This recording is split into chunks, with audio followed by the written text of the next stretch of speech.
Hey, it's Nika, and it is time to do a spread in my traveler's notebook. I am really excited about this spread, and it was kind of inspired by this ruler that I found in my stash. I think it's like a trim, something from a 12 by 12 sheet, but it's been in my stash forever.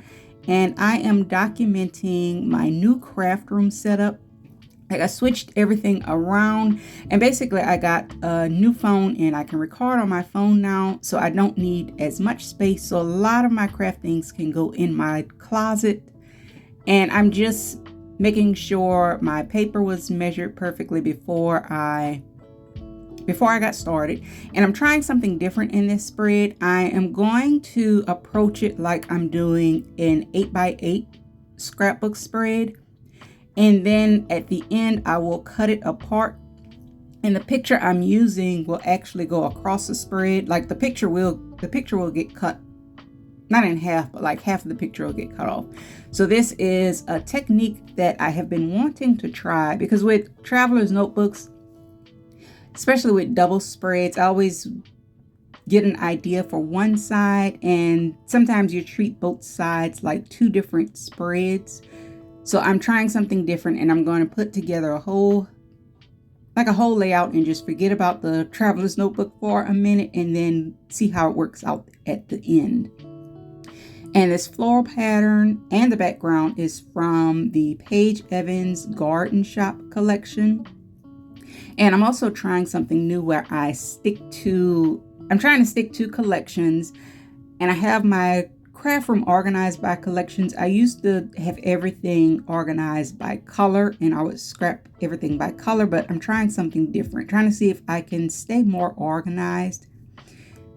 And that gray, it's like a matte grayish silver metallic paper. I have had that in my stash forever, and I finally get to use it. And I'm creating like a layered effect in this corner. And I'll add this little gold, it's like what do you call those? Like the file tabs. And I kind of wanted it to seem or resemble like paper stuffed in a file folder, like the ruler, the papers, all the little office things. So I'm not sure if my theme came across, but I like the way it looks. So I'm just layering that gold in between the ruler and that gray metallic. So this upper left-hand corner will have like this whole little cluster in it.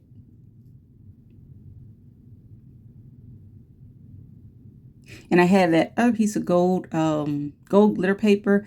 I might work it in. I'm trying to see how I can work it in. I'm trying to make use of my scraps. I have a big box of scraps. I'm trying to work through them. And I was just seeing where the picture will be cut, and I'm going to add a whole lot of glue to one side of this picture because I don't want the layout to kind of fall apart when I go to cut it in half.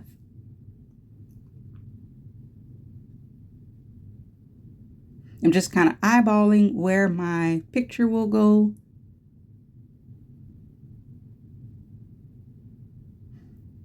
And now I'm still trying to see like where it will be cut. And I want to add this tag. This is where my journaling will be. And at first I thought of doing like a little notch and then putting a tag behind it, but I changed my mind and just add like a little hole at the top. So I'm going to get the confetti punch and just add a little hole and a little topper for my little tag.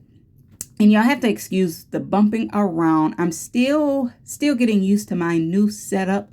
Like, I used to record on my big camera, and I don't know, nothing kind of moved. Now every time I move or bump things, the camera or my phone kind of shakes. So I'm still working out the kinks with it. And I found this pink pattern. And I felt like that pink would kind of pop out or stand out more on that pale pink little tag.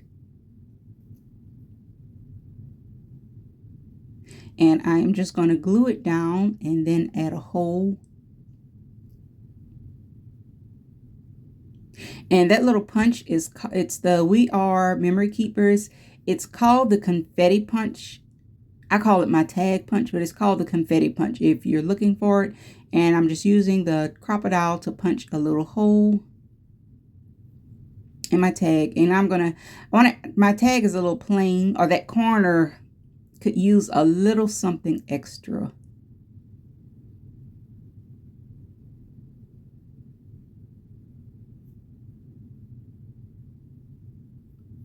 And then I am going to pull out this is the bits and pieces that I have left from the garden shop kit. And I'm just finding something that can go in that corner.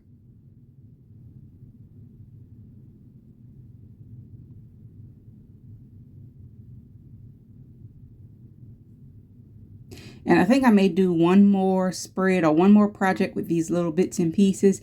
And then I will put them away for next fall, because it's a spring/fall collection. So I've pretty much used all of the spring pieces, all the spring flowers.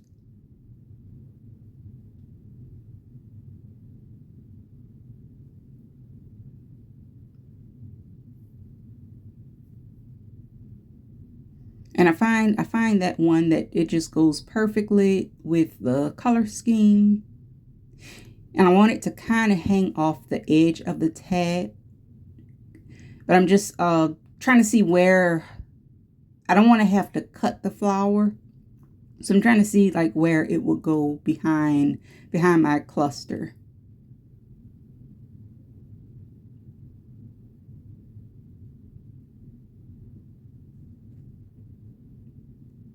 So I'm going to go ahead and glue it down. And then I turned over the entire cluster after I finish fidgeting, if I ever finish fidgeting with it. So I turn all over the entire cluster, and I'm kind of have the tag where I want it. I am going to tape it in place with a little washi, just so it doesn't move around. And then I'm going to use this glue pen and kind of add where I want the glue. And it's just making a little border all around that tag.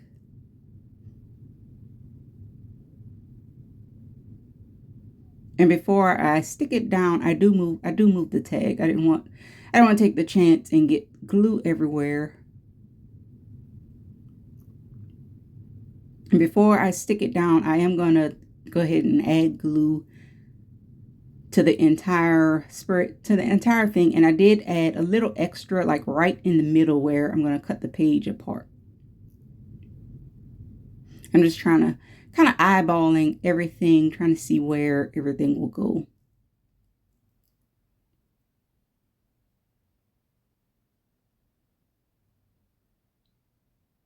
And I still have this little gold scrap, but I ended up I didn't leave enough room at the bottom to stick it under, so I'm just going to trim it a little.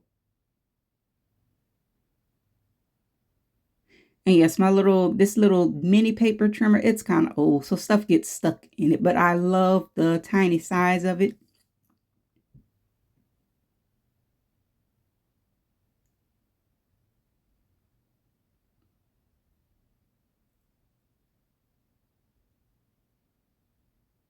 And I'm being extra careful because that glue is not all the way dry, but I want to kind of see how the tag looks behind there. And before I glue down that little gold glitter strip, actually I'm going to try and find some alphas. This part, it took me a minute. At first I thought these white alphas, they're actually not white. It's a very, very light wood green. Those are the alphas that I planned to use on this spread, but they just didn't pop enough. So I had to dig in my stash. I found these really old, they're kind of like chipboard glitter letters. And I pulled these, I think these were in my Christmas stash. And I have that little piece of vellum. I was thinking that I would have to put a piece of vellum behind it just to make the letters pop. But since these have the extra glitter on them, I don't need that piece of vellum. And yes, I am that person. I do not care about mixing gold and silver, glitter, metallics. I love to mix all the shiny things. So yes, it makes me happy anytime I get to use more than one glitter item. So the letters are silver glitter and I have little pops of gold glitter. And I think it all kind of works together nicely with the colors. And those alphas are really old. So I did have to sit there and glue each one individually. I didn't make you sit through that. Now that little bottom piece, I haven't stuck it down yet. And I had an idea to use the mini cinch. I just got the mini cinch and I have been playing with it. And it has little hearts. So I thought it would look nice to have like little hearts at the bottom. But they are upside down. And I guess I haven't figured out how to be able to flip them. I guess I could have turned it over and punched it. But for now, I'll just go with it and just leave the hearts upside down. And it's not a big, it just adds like a tiny little extra detail to the spread. And I have to say, this is one of my favorite, so far, this is one of my favorite spreads. I feel like I've said that a few times, but I do have like a top 3 because I am slowly getting back into memory keeping.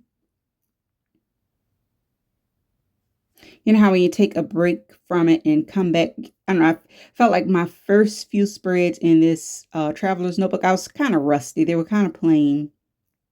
So here is the moment of truth. I was kind of nervous to cut this in half, but I am going to go ahead and cut it.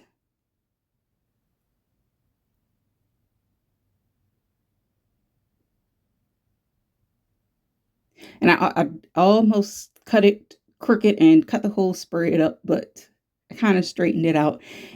Now this, if I ever try this technique again, but in a traveler's notebook, I will, like behind the picture, the spots behind the picture, I will cut like a little frame or just cut a hole behind there so it's not so much bulk. Because once I put it in the traveler's notebook, the bulkiest part was right on the spine.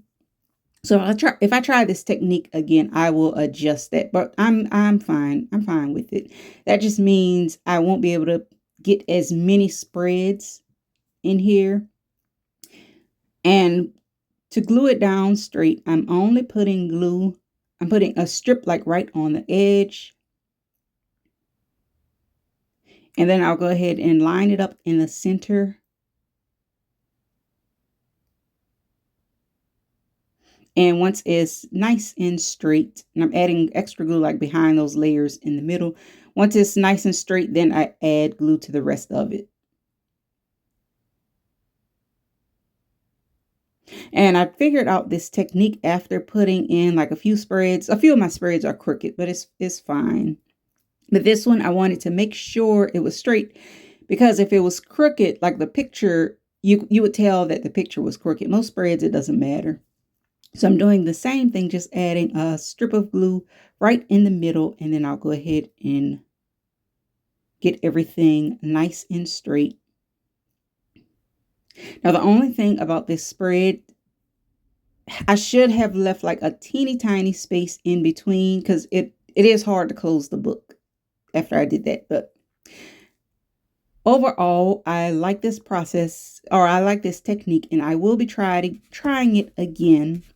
So I hope you enjoyed this layout. Don't forget to comment, like, and subscribe, and let me know which memory keeping projects you are working on, or if you're getting back into memory keeping, or if you're like me and had to, I don't know, get back into it. I'm slowly finding my crafty vibe. So I will see you guys in my next video.